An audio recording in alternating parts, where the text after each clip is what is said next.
Si Kristo'y naang magtiis, nang matagumpay ay makamit, at sumati ng langit.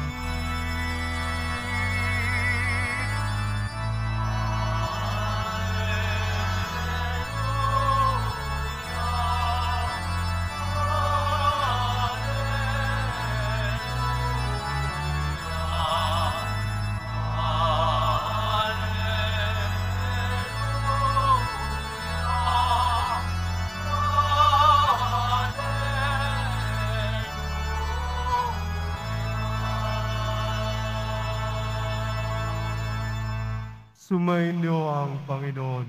At sumayo rin. Ang mabuting balita ng Panginoon ayon kay San Juan. Papuri sa iyo, Panginoon.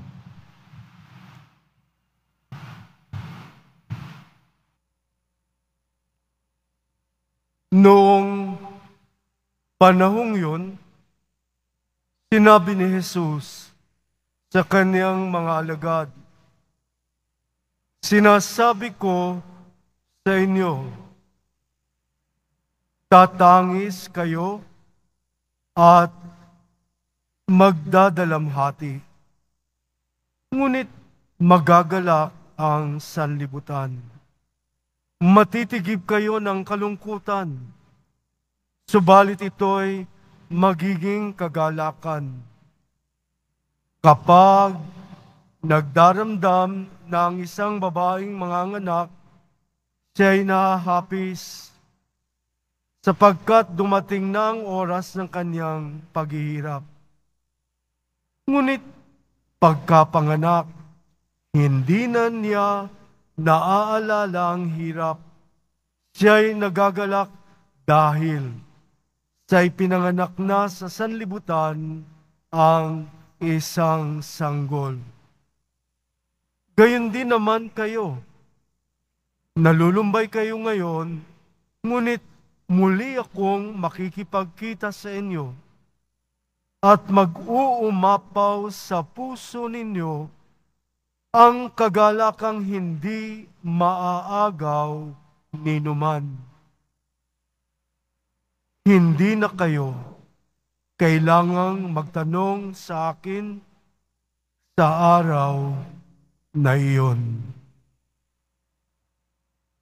Mga kapatid, ang mabuting balita ng Panginoon. Pinupuri ka namin, Panginoong Hesukristo. Magsiupo muna po ang lahat. Ang paanyaya po sa ating ngayong gabi, mga kapatid, kaya tandaan po natin na sa buong oras ng pagmimisa natin ay meron kayong maitutuldok o kaya may spin o meron kayong masisibat. Kaya pag alis nyo mamaya, tandaan nyo po yung sibat na yon upang maging gamit po natin sa panalangin po natin ngayong gabi, pag-uwi sa bahay, bukas, at sa mga susunod pa pong araw. Kaya kailangan may maiwan po sa atin. Ang mga pagbasa po natin ngayong gabi ay napakainam. Ang pangako po sa atin ay napakaganda at makapagbibigay ng tunay na kaligayahan. Itutok si Jesus, ang ating pong Jesus Nazareno. At ang ating mga pagdadalamhati ay magiging kaligayahan. No? Kung tayo po ay tunay nakakapit sa Kanya, na ang pagtutok po natin sa Kanya ay isang pagkapit. Hindi malayo, hindi sangdukwang, kundi naririto sa atin. Pagtitibayin lang po natin sa ating sarili na ang Diyos na ito ay nananahan dito. Kaya't ang sibat ay tandaan po natin kung ang pagsibat, di ba, pag may sibat, mahapdi. Pag naturukan ka ng karayom, masakit. Pag natusok tayo ng imperdible, masakit. Nasa lupsob tayo, may sakit. Pero sinasabi po ng ating Panginoon ngayong gabing ito, anumang panahon ng mga pagsubok po sa ating buhay, nararamdaman po natin na parang naglaho ang Diyos sa panahon ng mga pighati, sa mga panahon na hindi natin mahawakan ng Diyos kasi ang unang ating tinututukan ay ang mga pagdaan natin sa iba't ibang mga suliranin. Medyo nawawala, medyo hindi nagkakamalay, pero mas nabibigyan ng tutok ang mga suliranin o mga problema na kaagad-agad ay gusto nating agad malampasan o mabigyan ng kasagutan, pero hindi agad. Hindi natin maarok, hindi natin mabigyan ng katugunan ang mga problema. At minsan, aligaga tayo, nangangamba, natatakot, nanginginig, nagugulumihanan, sumasakit ang ulo, nakakaroon ng epekto sa ating pangangatawan. Pero sinasabi po sa atin ng Ebanghelyo ngayon, na narinig po natin na kanya pong pinapahayagan ng mga apostoles, sa mga disipulo, sa kanilang mga pagdududa, mga takot, kaya't binigyan niyo po ng Poong Jesus Nazareno ng pagpapahayag na ito. Nagdadaan sila sa pagdadalamhati. Natural na yan. Dadaan, sinasabi ng Poong Jesus Nazareno. At sinasabi sa kanila na kung dadaan sa pagdadalamhati ang mga disipulo, may karugtong na kaligayahan. Rejoicing. May kagalakang susunod sa anumang mga pagdadalamhati na dadaanan. At sinasabi po ng Poong Jesus Nazareno sa mga disipulo, ang tangi na papangahawakan natin, sinasabi po yung sibat natin, ang katapatan natin. Yung po ang hinihiling ng Poong Jesus Nazareno, na maging matapat, sabi po sa mga disipulo, sa panahon ng mga pagsubok, pagdadalamhati, at iba pang mga dinadaanan sa buhay. Ngunit ang kaligayahang ito ay may karugtong mula sa sa kanilang mga dadaanan. Kaya't ang mga tanong ng pagdududa, mga takot, kundi ang tugon ay ang pagtitiwalang may pananampalataya. At ang kagalakan na kailanman ay hindi mananakaw ninuman. Ito po ang pangako ng Poong Jesus Nazareno sa atin. At paano po niya atin mai-apply ito sa atin? Paano po ito? Alam ng Poong Jesus Nazareno, siya'y nasa atin. Kung tayo po'y dadaan sa iba't ibang mga pagsubok sa buhay, at alam natin ang katapusan, may dulot na kaligayahan. Di ba po? Hayaan, sinasabi po, ang bawat isa po sa atin na natatakan ng krus, ang bawat isa po sa atin na tumanggap ng sakramento ng binyag, ay mayroon tayong papasaning krus. Huwag tanggihan, yakapin, at sabihin, Panginoon, laan po akong sumunod sa iyo. At ito pong sinabi sa mga disipulo, tayo po mga binyagang Katoliko, nang tayo binyagan unang hindi pa tayo tubusan ng tubig, tinatatakan muna tayo ng pari ng krus sa ating noo bilang tanda ng pakikiisa sa ating Poong Hesukristo. At pagkatapos ng pari, ay susunod ang nanay at tatay. Natatatakan ng krus ang noo ng kanilang anak. At pagkatapos, ang mga ninong at mga ninang, kaya yung may mga tigwa 40 ninong at ninang dyan, lapnos ang noo ng inyong mga inaanak sa dami ng mga krus na ilalagay. So, totoo po ito, pag nakakita ko, ilan ang ninong? 40 po, Father. Ninang, 40 po. Naku, 80 na maglalapnos ang noo ng bata. So, pero yung tatak po ng krus ay nasa atin po ngayon lahat ngayong gabi. Hindi po ito mawawala, sapagkat ito po ang tanda natin ng pakikiisa sa ating Poong Hesukristo. At ang mga pagbasa po sa atin ngayon, kung tayo po ay nakakapitan ng mga takot, pagdadalamhati, mga pagdududa, at kinakailangan po natin ng isang pananampalatayang may pagtitiwala. At tinatawagan po tayong lahat ng Poong Jesus Nazareno na tandaan natin, siya ay sumasa atin.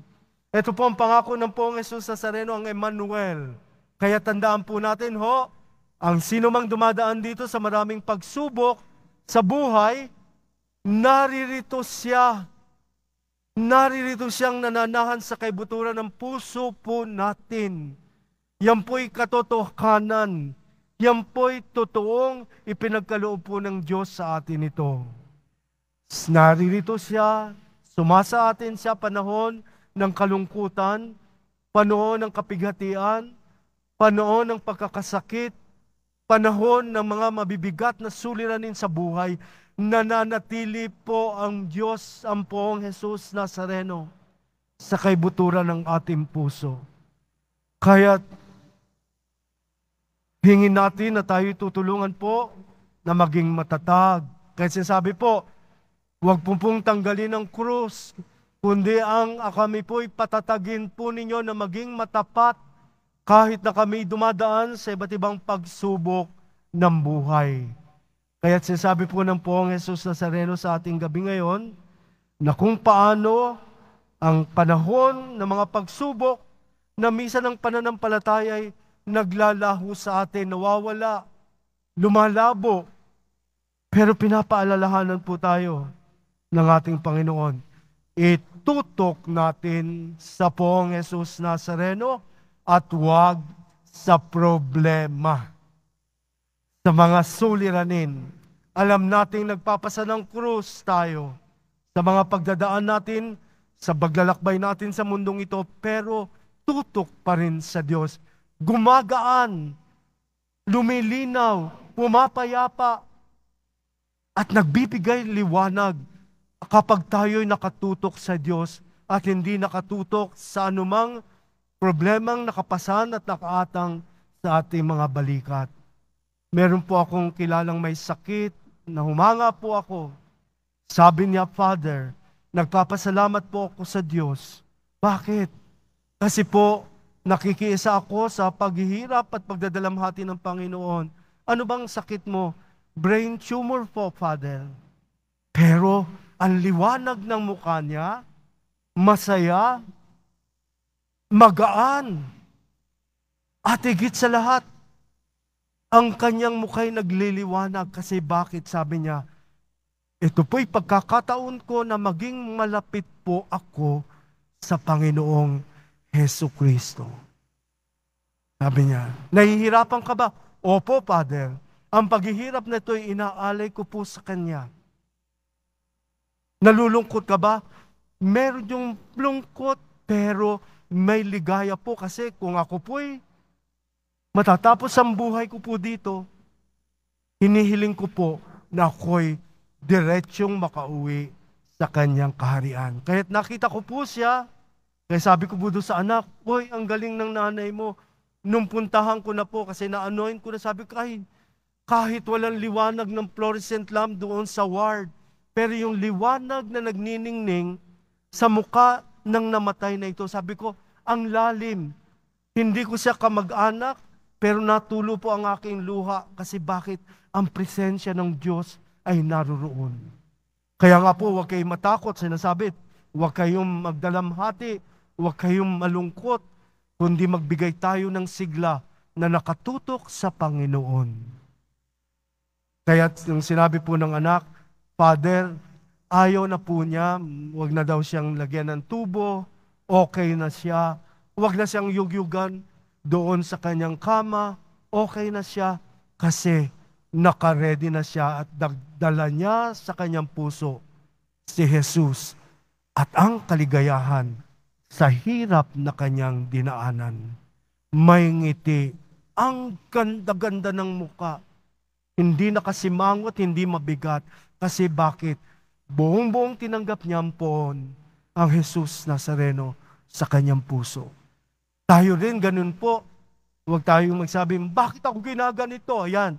Bakit na kailan ako wala naman akong kasalanan. Dami, may mga kasalanan dyan. Dapat sila na ang nagkaroon. Huwag po. Ingatan po natin ang mga pananalitang ganon. Unang sabihin, Panginoon, pinaabot mo po ako ng 70 years old. Salamat po. Yung mga ganon na pagpapasalamat po ay isang tanda ng pagkilala ng pananahan ng Diyos sa kaibuturan ng ating puso.